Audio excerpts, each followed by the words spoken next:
Hi everyone, so today we're going to talk about infinite dimensional alpha-divergence minimization for variational inference.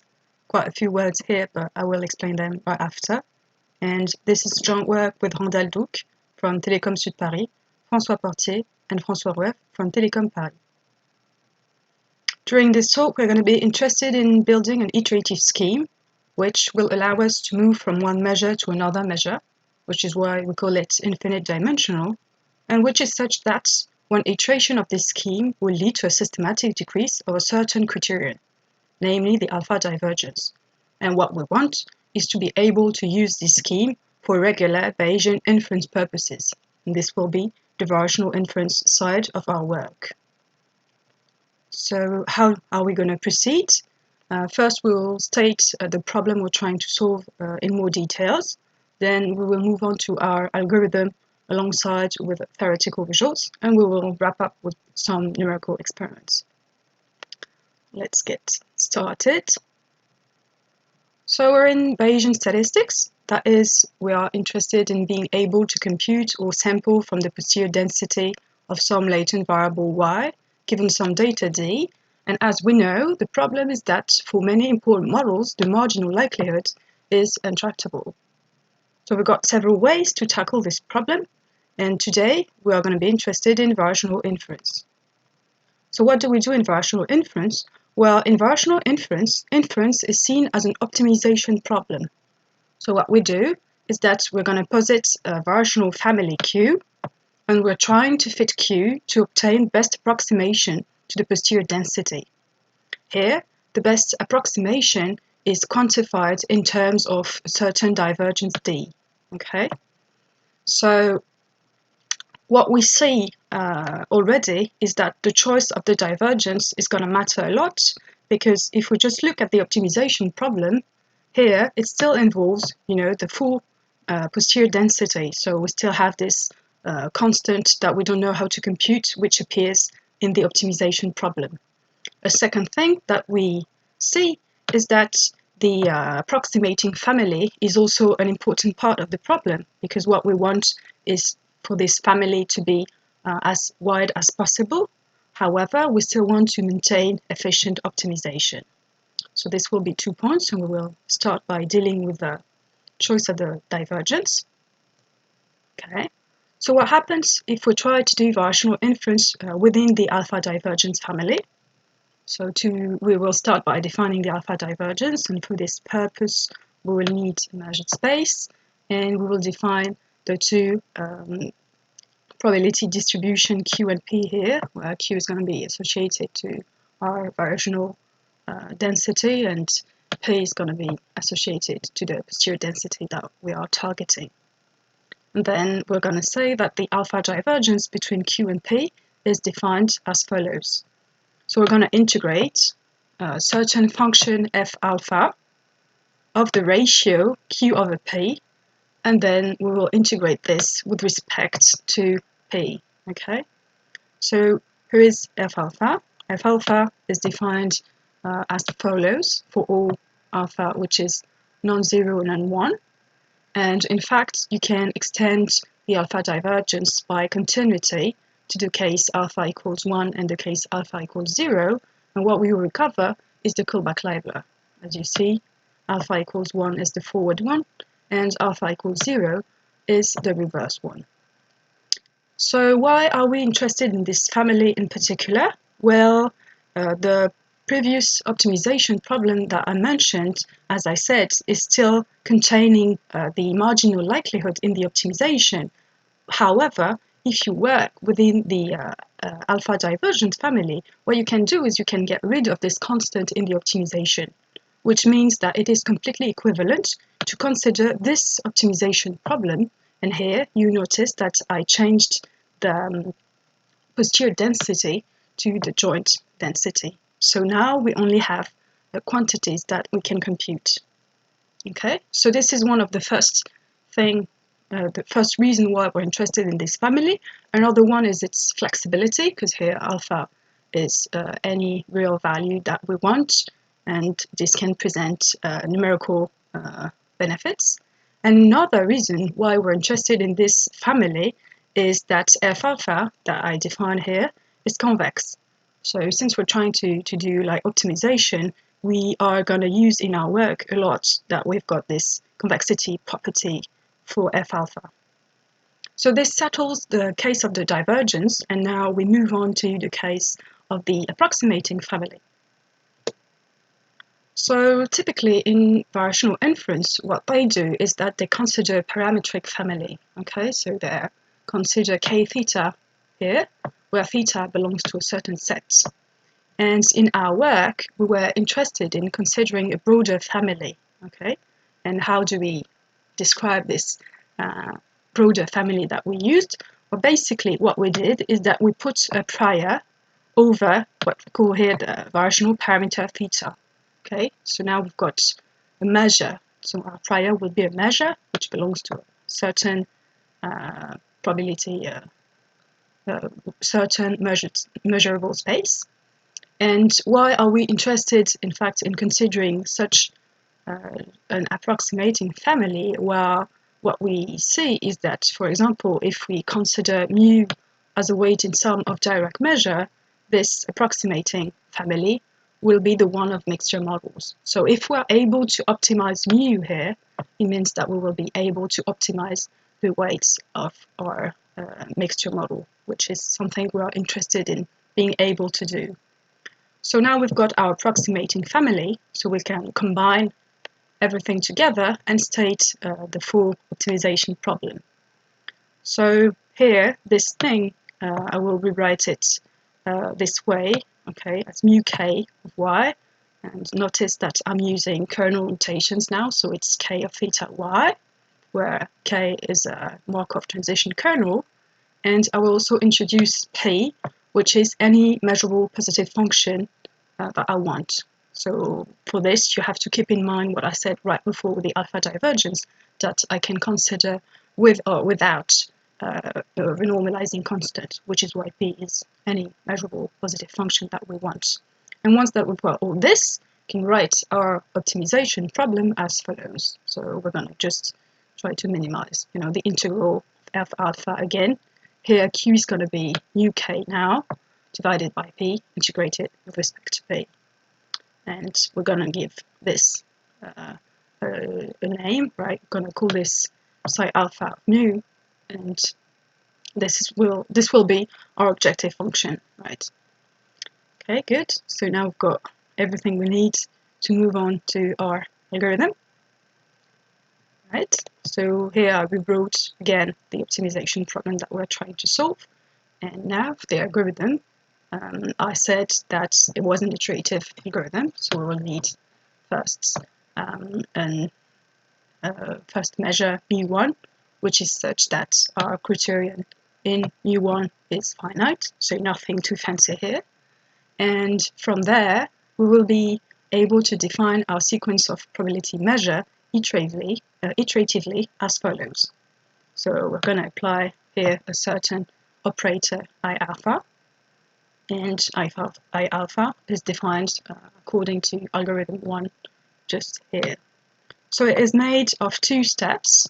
Okay, I've got one expectation step and one iteration step. So let's have a look at what happens in the expectation step. I will need to compute b mu of alpha, theta here, which is an integral, okay? And you can think of it as the gradient of psi alpha right above, okay? As you can see, it's as if I had derived with respect to mu and obtain b mu here, okay? So once I have b mu, what I do is that I translate it by a certain constant kappa, then I apply a function gamma, and since I want to move from one measure to another measure, I renormalize. Okay, so now I've presented our algorithm, and next we're interested in making some assumptions so that we obtain the desired properties I mentioned at the beginning of the talk. So let's go for it. So we've got a first assumption, which is just to ensure that everything is well defined. I'm going to take a kernel that's positive everywhere, so nothing too extravagant again. For example, Gaussian kernel here. I want also p to be positive everywhere. nothing too fancy, because we can relax these conditions just for simplicity. And I'm going to assume that this quantity is finite. So basically, I'm assuming that the marginal likelihood is finite, which again is not a big assumption.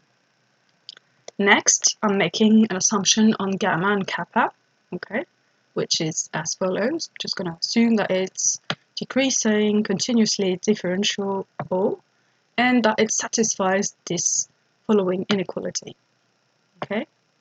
So we'll come back to this inequality in the slide just after, but let's see what we have with these two assumptions.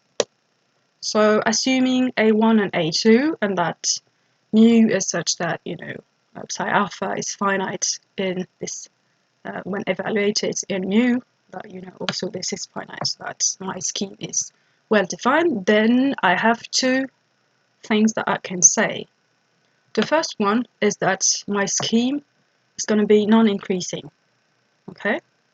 And the second thing is that I can characterize the case of equality in my scheme, right? I know that if equality is reached here, it means that I've reached the fixed point of my iterative scheme. I've reached a fixed point of I alpha. So this means that I'm going to be decreasing unless I have reached a fixed point. Under also the assumptions that we've made, we can obtain very easily that psi alpha of mu is going to be bounded from below. Okay, it's going to be like bigger than minus infinity. So we know that our scheme is going to be is decreasing and bounded. So we know that it converges. Right. So it's first thing that we obtain theoretically. It's already nice. So now let's move on to A2, because we're interested in seeing whether or not we have examples of functions in gamma which satisfies A2. And if you look at the inequality here, because this is going to be the thing that we want to, ensure that it is satisfied, one thing that you want to try here is the case alpha equal 1, okay, because then this thing disappears, and it's just log gamma, the derived plus 1. That has to be bigger or equal to 0, okay? So when you see this, immediately you want to try gamma of the form of an exponential function, okay, which is what we do here. So we take gamma like this, and what we can say is that A2 is going to be satisfied if eta is between 0 and 1, kappa is any real value that we want, and alpha is equal to 1. So now let's take a few seconds to understand what this means. Because if you look at the optimization literature, in fact, this algorithm is known. It's called the entropic mirror descent in an infinite dimensional framework. And this means that we were able to prove that if you use the alpha-divergence as objective function for the entropic mirror descent, then you have a proof that your algorithm is going to be decreasing if eta is between 0 and 1. So this is the first thing that we obtain, something new, and that we don't have if you just look at the optimization literature. But now that we've got this, we want to see if we can also have another type of function, gamma, which also will satisfy A2 to be able to fully use this framework that we've built. So it turns out that we can, and this is what we call the power descent algorithm.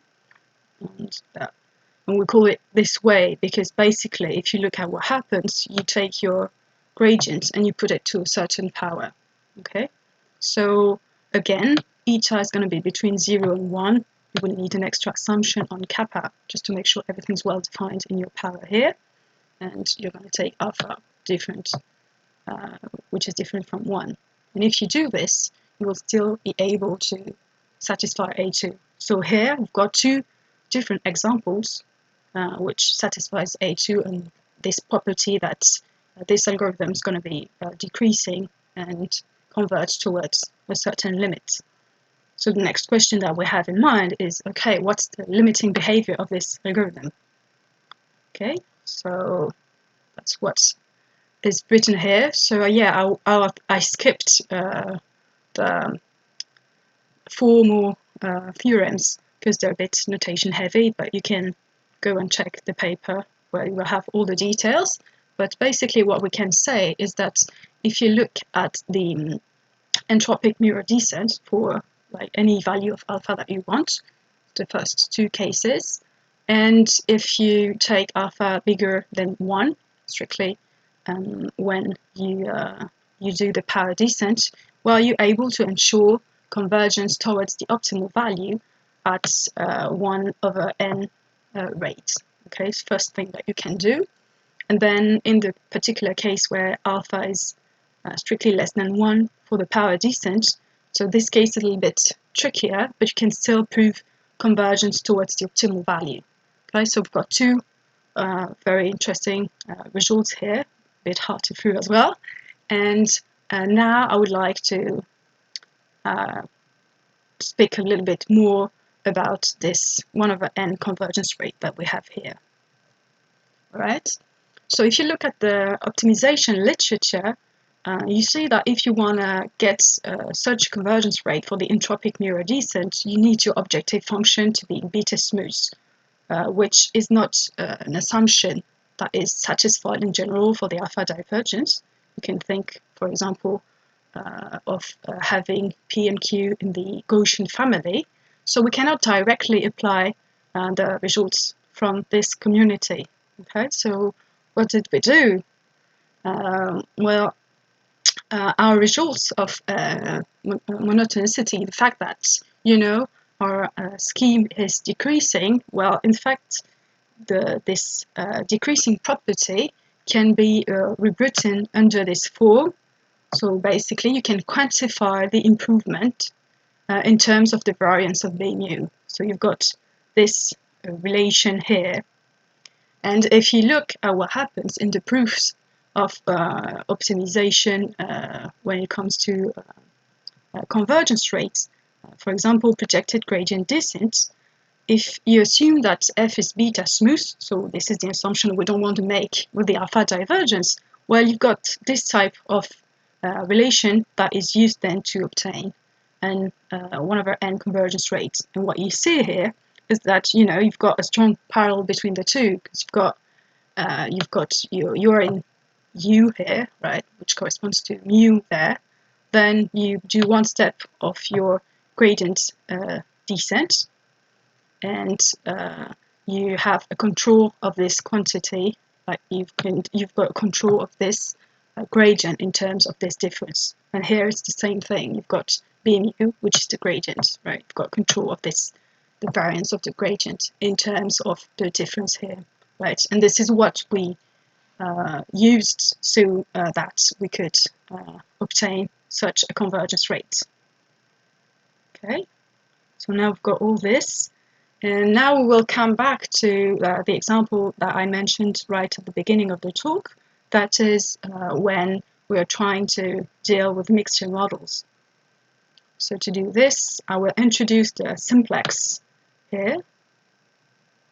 And I will take θ1 to θj in T to be fixed, so that I can denote here mu lambda as the weighted sum of Dirac measures. Right. And now, when we look at this and we try to apply our algorithm, we see that in fact the only thing that we will need to update is the value of lambda here, because we've got only Dirac measures, and that our scheme can be written under this form, right? So basically, what we will need to be able to do to apply this scheme is to be able to compute B mu for a finite number of values, θ1 to θj. And let's think a minute about what this means. This is what I've written here. It means that basically our algorithm, in this particular case, can be seen as some sort of exploitation step. So basically, you give me θ1 to θj, and then I'll tell you the optimal weights for your mixture model. And what is interesting about this is that we do not require any information of the distribution on the distribution of theta 1 to theta j, which is something you could oppose to important sampling, for example. So this procedure doesn't need any information about theta 1 to theta j, which is something important about it, which is why it is interesting to use it. All right. So I said that I only needed to be able to compute b mu for a finite number of theta, but I still need to be able to compute it. So what we do in practice, because b mu is not necessarily tractable, is that we use basic Monte Carlo approximation to evaluate it. And what we use as a sampler is mu n k. So my mixture model with the weights I have optimized at time n, which makes sense because you just take the best sampler that you can get from what you know. All right, so now we can move on to the numerical experiments. And so we will work with mixture models, and we will take a simple Gaussian transition kernel here, kh of t, so that we can work with the family that I've written here. And like I said, the algorithm that I presented right before, which is, let's say, mixture 1, mixture alpha gamma descent with Monte Carlo approximation of b mu, is used on exploitation step, right? So you keep theta 1 to theta j fixed. So for the algorithm to be complete, you will need also some sort of exploration step. You will need to move theta 1 to theta j, which we do very simply here by using resampling, right? Resampling according to the optimized density mu lambda kht, right? Here you have to also think about the fact that we're taking one exploration step, but you can take any exploration step that you want because we're able to optimize the weights regardless of this exploration step, right? And we're going to look at what happens with the two examples. One toy example, which is a mixture of two normal densities, and where we're going to change the dimension, and more complicated example, which is a bit more real world, where we try to do Bayesian logistic regression using more complicated data sets, right? The cover type data set, which has quite several data points, and also like many features, 54. Okay, so let's start with the toy example. So we want to use this example to compare the mirror descent to the power descent alternative that we have introduced, because we've seen that we've got an underlying connection through the function gamma between, let's say, a well-known optimization algorithm and then a novel algorithm, which is the power descent that we have introduced in this talk. And this is what we do now. So we're just going to compare them for value of alpha, which is equal to 0.5, and we compare the two, and by taking 100 points and 100 samples, we initiate with 1/j, and we just run the algorithm with the exploration step that I mentioned right before. And what we see here is that in dimension 8, in red it's the mirror descent. Well, it still works, but it's a bit slower than the power descent, so we're just going to push up the dimension a little bit. And in this case, what happens is that the mirror descent appears as less scalable than compared to its power descent alternative. So it's first important conclusion that the algorithm that comes from the optimization community might not work really well if you want to do Bayesian inference with the Alpha-Divergence family.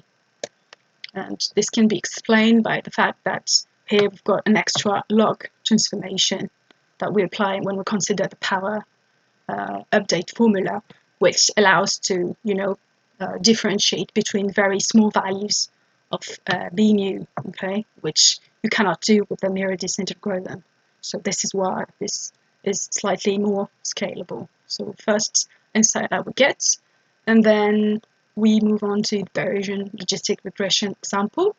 As you might have seen, we took a very simple exploration step, so we can still use adaptive importance sampling to compare to our power decent alternative, which is what we did here. And what we obtain is that for the same computational costs, we will reach a better accuracy and better log likelihood by using the power decent with it, which is also a nice conclusion that we had. Alright, so now we can conclude. So we're just gonna summarize a little bit. And we've introduced an algorithm which performs an updated measure with sufficient conditions so that we can ensure systematic decrease of our objective function. This framework includes the entropic mirror descent. We are able to prove convergence to an optimum, and also in certain cases we have a very interesting 1/n convergence rate. And this algorithm can be applied to density approximation. It handles the case of mixture model for any kernel k that you want without requiring any information on the distribution of θ1 to θj, and we've shown some empirical benefits of using the power descent compared to the mirror descent alternative. So you can go and check the paper about this one, this version being the earlier version of our work. Thank you for listening to me, and I'll be happy to answer any question you might have. Thanks a lot.